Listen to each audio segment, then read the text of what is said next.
Actually, some 15 years ago, when I became one of the editors of Accident Analysis and Prevention, I wanted to find out the publication record of various authors in this field. And I was kind of optimistic. Maybe I should be able to publish more papers than anybody else. At that time, I had, I think, around 50 or 60 papers or something like that.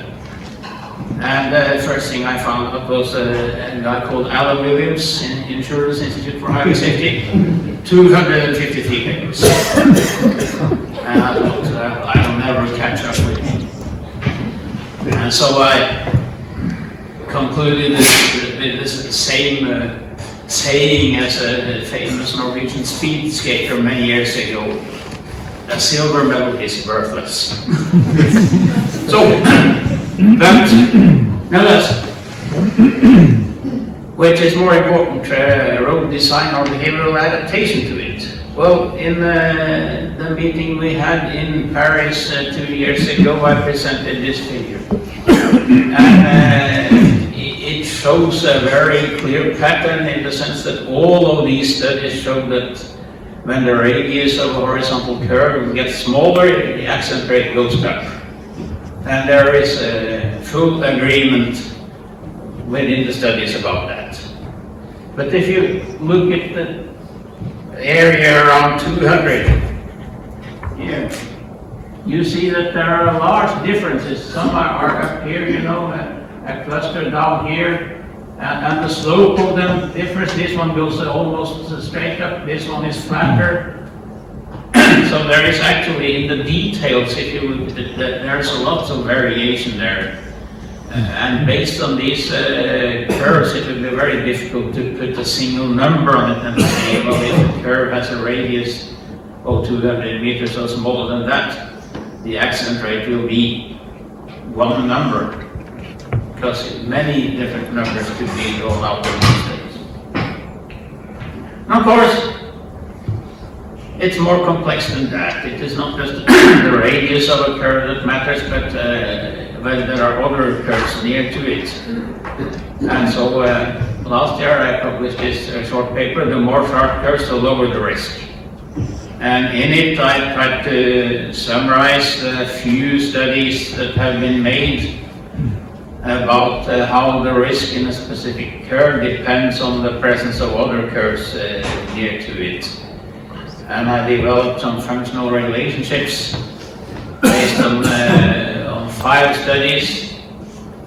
It was not possible to synthesize these by means of meta-analysis or anything like that, but it was possible at least to sketch these curves in a diagram. Their shape is different, as you can see. Some of them get steeper, others get more flat, but at least all of them show that when you have more curves, you have lower risk, because the distance is shortest here at the left, and that is the lowest point of all of these curves. And why is it like that? I discovered after I got this paper published that I had omitted a study. But I found that study and I applied it now to estimate how accident rates vary by curve radius and the number of curves per kilometer. So all these roads that you see in this diagram are actually 1 kilometer in length. And if we start at the left, you have a long straight section with one sharp curve at each end. And the accident rate in those curves is 0.54 almost.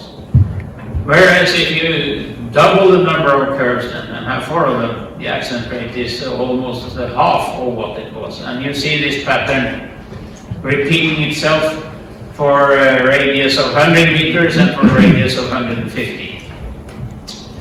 And if you add the predicted number of accidents for the curves and the straight sections between the curves, you get the numbers at the bottom. So you can see from that roads with many curves do have a little higher accident rate than those with few. but the differences are small. If you look at the middle, for example, the one with 2 curves has 1.07 and the one with 4, 1.14 or 15. So the predicted number of accidents does not double when you double the number of curves, which is what you would expect if the accident rate in each curve was constant and didn't depend on the presence of other curves. Then you would just take the accident rate and multiply by the number of curves. But you can't do that.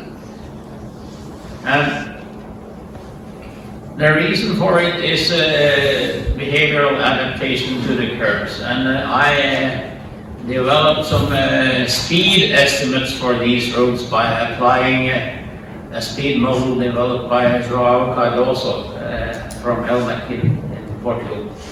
He published a paper on a speed model in 2005, and I used his model to estimate predicted speed in the curve and on the straight section. As you can see here, speed is lower in the curves, it is reduced, but the reduction in speed is definitely greatest for the sharpest curves. Still, even if in the leftmost case the estimated speed is reduced from 79 to 64.6 kilometers per hour, the speed in those 2 isolated curves located at the opposite ends of the road section is still higher by 8.5 kilometers compared to what speed in those curves are when there are more of them. The reason is, of course, very simple. That is, the straight sections in between the curves are much shorter, so you don't get time or distance to accelerate so much. So the speed between the curves on the straight sections is actually 12 kilometers lower. It goes from 78.9 to 66.9. You see the pattern repeating itself for the other curve radii I have used in this example. And when you get to a curve radius of 150 meters, the difference in speed between the curves and the straight section is quite small when there are many of those curves on the road. You see only a difference from 70.8 to 68.3 kilometers per hour. You can use these numbers to estimate lateral acceleration. And you can compare the estimated lateral acceleration to the accident rate. And one is a very simple function of the other. Then I took the results of a Norwegian study where we had data on the number of curves per kilometer for different speed limits. And here you can see a very interesting interaction between speed limit and the effect of these curves on accident rate. And actually for all speed limits, the lower ones, 30, 40 or 50 kilometers per hour, the road gets safer the more curves there are, because these lines are falling. And if we again turn to potential explanations in terms of road user behavior, it is probably the case on all of these roads that to safely drive through a curve, you don't have to reduce speed at all. I mean, if the speed limit is 30 or 40 at least, and if you roughly comply with that speed limit, your initial speed when you enter the curve is already at a low level. So the only effect the curve has on you as a driver is to raise your alertness, to make you more alert, which is advantageous for safety. But interestingly then, on roads with higher speed limits like 80 or 90, we see the opposite tendency. On those roads, we see that the more curves there are, the higher it is the accident rate, and 80 kilometers per hour is on top there. And probably then speed adaptation is not adequate to eliminate the increase in risk. So what this shows is that driver behavioral adaptation, in particular in terms of speed, almost eliminates the differences in accent rate between roads with different alignment. But that does remain a small difference. A road which has a few gentle curves will be safer than a road with many sharp curves. So it is not the case that Gerald Weil is right about perfect risk compensation or anything like that. He was wrong about that all the time, but he was right about the fact that there is behavioral adaptation. When the curve is flattened, it becomes longer, and the length of a curve also influences its accent rate. So therefore, the improvement of safety that you can get by straightening a road, by making the curves with bigger radius and so on, is therefore likely to be small, but it will not be zero. There will be some gain in safety. And increasingly these days, since I am involved in EU projects looking at automated cars, I've come to think that one day, some years into the future, all of our knowledge will be outdated. So if we meet here 25 years ago, the automated cars will have computers that estimate curve radius, they have a perfect memory, they have a machine learning capability, they know every road by heart. So now this intelligent car knows I'm getting to a curve, and I will adapt my speed to the radius of the curve, to the road surface friction and so on, so that the risk remains the same.